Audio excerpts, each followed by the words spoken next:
Welcome to the channel. This is Oblivion and we're here with a new banner reaction. I'm not sure who we're gonna get, to be honest. I saw people throwing around the idea of like FE1 or like Fates or even Radiant Dawn. Personally, I kind of hope it's not Tellius, because last year we got Tellius banner and they had to share with like Ascended like Yarn, right? I kind of feel like if they have to share with Ascended Air here, we're not gonna get as many cool units. Like we're gonna need a bunch of demotes. So I'm a bit scared of that. So I'm kind of hoping it's not Tellius and that we can get a full Radiant Dawn banner in the future, like the near future. But IS seems to hate Radiant Dawn, so we'll see when that happens. Either way, let's just jump in and see what we get. Okay. I'm assuming Ascended Air is here, right? There's no way. Oh wait, we're getting a new Rearmed hero already? Oh wow, I was actually right. We are actually getting one a month. Who is that? What? Oh wait, what? It's Robin? Or is it Grima? I think it's Grima. So wait. Wait, so we're getting a rearmed armor dragon. Okay, wow. That means we're already gonna have a rearmed dragon breath. That's kind of insane. And her art looks really good, wow. They're just doing like Avatar month. Wow. Arcane Grima. Hardy fighter. Attack speed near save. Wow, oh my god, we got Hardy Fighter actually in the normal pool. And we have a speed save now. It's not far save, but even so, it's still crazy. Let's look at this weapon, because this is going to be a big deal. So we have Arcane Grima, accelerate special trigger, cooldown count -1 at start of combat, if you use HP 25%, plus 5 to all stats to unit during combat. Unit makes a guaranteed follow-up attack, deals damage equal 50% of the unit's attack, including when dealing damage with special trigger before combat, and restores 7 HP to unit after combat, and then adaptive damage. This is good. I don't think this is as good as Rearmed Lift's weapon, if I'm being completely honest. It is very cool that we're getting an Arcane Breath. That's a very big deal. It does give all stats as well, so it also means that this will be good on like fast dragons. Though there is the guaranteed follow-up attack, so like if you're like using a really fast dragon, you kind of don't necessarily need that. The true damage is really solid, and the healing as well. So it's kind of like you kind of want to use it on a tanky dragon, if I'm reading this correctly. Because like you want the healing on more like Omni tank dragons, right? Which is like the more common thing. There's not very many offensive dragons. Like it's mostly Summer Niffle and like Fallen Lilith and stuff like that, I guess. I'm gonna have to think about this. But this is an interesting thing. I did not expect Dragon Breaths to be the second arcane weapon we were gonna get. Okay, so then we have Pavis, and then we have Dragon Hide. There's a new preference A skill for Grima. So that's gonna neutralize effective against armored bonuses. Oh shit. God, okay. That's really good already. If foe initiates combat or foe's HP is greater than 75% at start of combat, inflicts -8 on all stats on foe and grants special cooldown charge +1 to unit per attack during combat. Okay, so this is a pretty strong preference skill. Like neutralizing the armored is a big deal, and the -8 to all stats is a big deal, and then plus guard. So that's like a ton of stats for an A skill. The thing is that means that she can't use this. Oh no, I'm wrong. I'm completely wrong. Dragons have access to the distant counter seal. Let me just take back about what I was about to say. She can use distant counter and be completely fine. So you can just swap out her save skill, and then you essentially have a new dragon save unit, or far save unit. Wow, okay. When it comes to roles, obviously this is going to be a tank. I'm not sure if she's going to be completely suitable for far save yet, but I assume she will be. Either way, she'll be far save or near save, so she'll definitely fill that tank role. And when it comes to game modes, I mean, it's hard to say right now, but I assume she's going to be pretty good in everything, right? Like, she's going to be able to be a near or far save in Aether Ray's offense. She can probably do a decent job in defense as well, if you're, like, using something like a Catchery Ball. Summoner duels, we'll have to see. I'm sure she'll be good, but I don't know if she's going to be, like, top tier yet. I'm going to have to do some more analysis on that. And then also Arena, of course, she's going to score extremely well, because she's an armored dragon. So she's going to score, she should score as high as Halloween Duma, I believe. Well, anyway, that's crazy. Let's keep going. I cannot believe we are getting a Dragon Breath rearmed weapon. So I don't know, like she's doubling, but she has a guaranteed follow-up attack, so it's kind of hard. The art is really good, and I do like the sprite too, like the actual Robin sprite, and not the Grima sprite's obviously the same. I'm really surprised we got Awakening here. I don't know why, I did not expect Awakening. Oh, what's his name? I wanted to call him Vike, he's not Vike. It's Gregor. Gregor, that's his name. Oh my gosh, his voice. It's perfect. Okay, so he does have a preference weapon, and he also has, oh, he has infantry no follow-up. Oh, I want that skill so bad. I tried to get it off Celica, and she just would not come home. Let's check out his weapon first. So you have Blade of Favors, accelerate special trigger count -1. At start of player phase or enemy phase, if any foes are within 3 rows or 3 columns centered on unit, that's a pretty big area. Inflicts attack speed, defense, and -6 on those foes through their next actions, and grants +6 attack speed and defense to Gregor. If unit initiates combat or is within 2 spaces of an ally, inflicts penalty on foes' attack speed defense during combat equals 5 plus any current penalty on each of those stats. So it's essentially like the pledging effect, right? Yeah. And reduces damage from foes' first attack during combat. Interesting. So essentially Gregor is going to want to like be in the proper place, and then he is going to debuff all the enemies while buffing himself. That's pretty good. And then he also is going to just cause a massive bigger debuff. So he's kind of stat stacking in a way, right? Because essentially what will happen is he will get visible stats, they will get debuffs, and then those debuffs will actually get worse because of the pledging effect built into his weapon. And then he also has a bit of damage reduction against the foe's first attack. So Gregor is kind of wanting to be like a melee tank. I guess he could technically be an omni tank. We don't know what his resistance looks like. And because he has this new skill, Solid Ground 4, which is attack and defense +7 and inflicts resistance -5, I'm going to assume his resistance stat isn't great. So I'm going to assume he doesn't actually want to be an omni tank, maybe like more of like a melee tank. That's the kind of role I'm seeing for him. He does have special cooldown in his weapon, so he can Gale Force to an extent as well. I'm assuming he's going to be pretty fast, so I'm going to assume he has bad resistance and then good attack speed and defense. And then he has infantry no follow-up 3, which is a really good skill. I really want that, guys. I really want that really bad.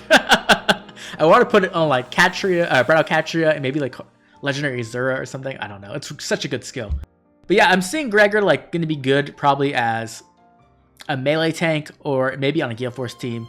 And when it comes to game modes, he'll probably score decently well in Arena, and he'll be usable and eat the raids, I'm sure, on offense at least. I don't know so much about defense. Like, he could be annoying with his debuffs, but I don't know if he's going to be like really worth the slot there. And then Summoner Duels, I mean, I don't see anything here that's going to make him amazing in Summoner Duels, but nothing that's going to make him like bad as well. Let's go ahead and keep going. I'm glad Gregor's in the game though. But can we get Vike as well, please? Vike is like the last unit I think I care about from Awakening. Voice. Who is this? Pegasus Master. Why don't I recognize her? The spirit of the Pegasus Knights is with me. Villa. I honestly do not recognize her at all. I feel kind of bad now. But I don't recognize her in the slightest.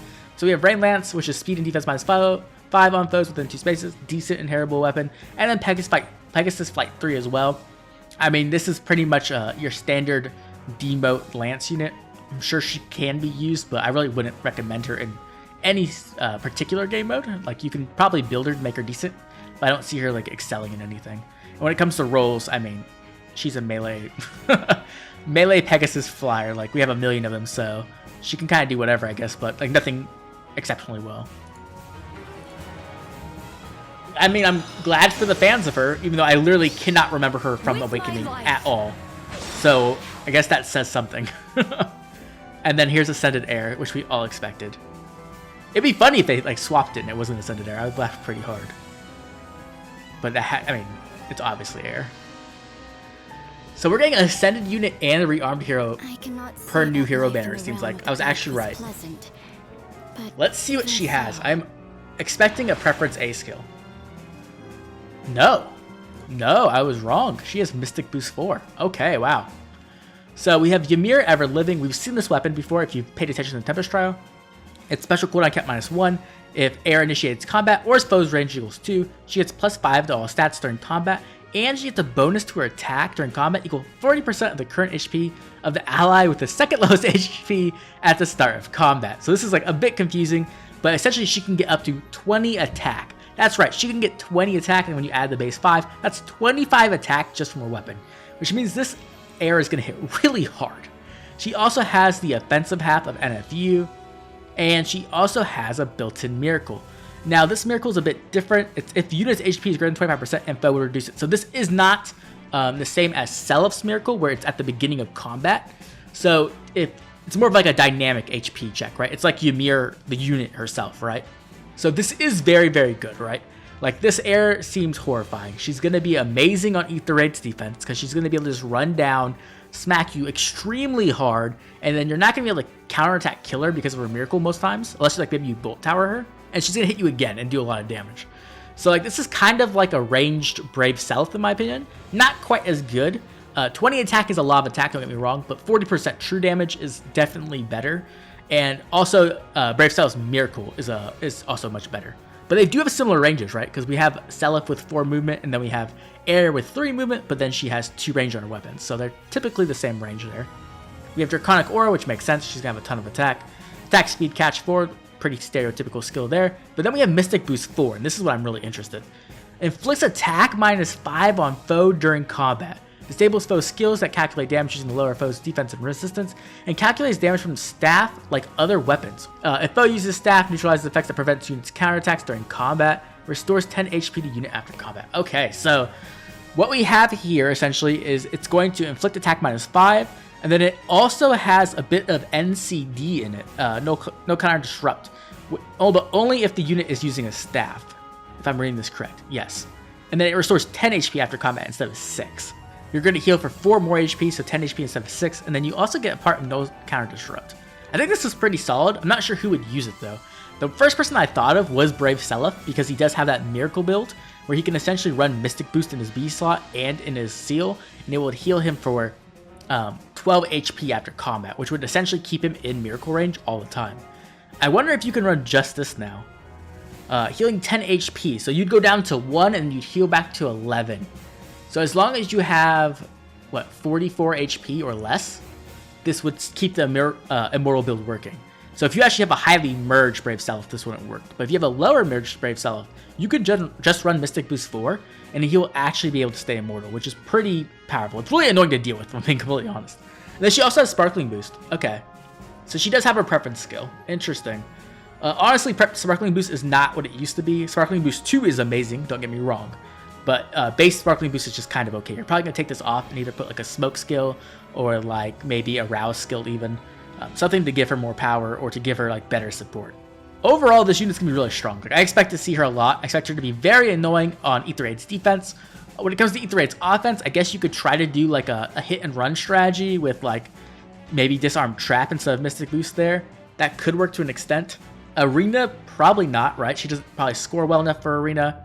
And then Summoner Duels I expect to see her, just because like Miracle is super annoying, and you can put Trace Skill on her, right? So if you put Trace Skill on her, she can Canto to an extent, even though there is Canto control. Do I want to pool for this on this banner? I don't know yet. I think Air is like really good, so if I did pool, that's where I'd probably be going for. The music, oh my gosh, the music, the sprite, the art, everything is so good. Everybody's crying. Lovely. I like the Robin art too. The Robin art looks really good. There's Veronica. It's Rickon. That's it. It's Rickon. So we almost have the whole cast, right? We're missing what? Vike and Muriel's son as well, I believe. There's also... Oh, I'm so dumb. That is Veronica. So that's either Ascended Veronica or Rearmed Veronica, I guess. She is a red tome cav. That is very, very relevant to know.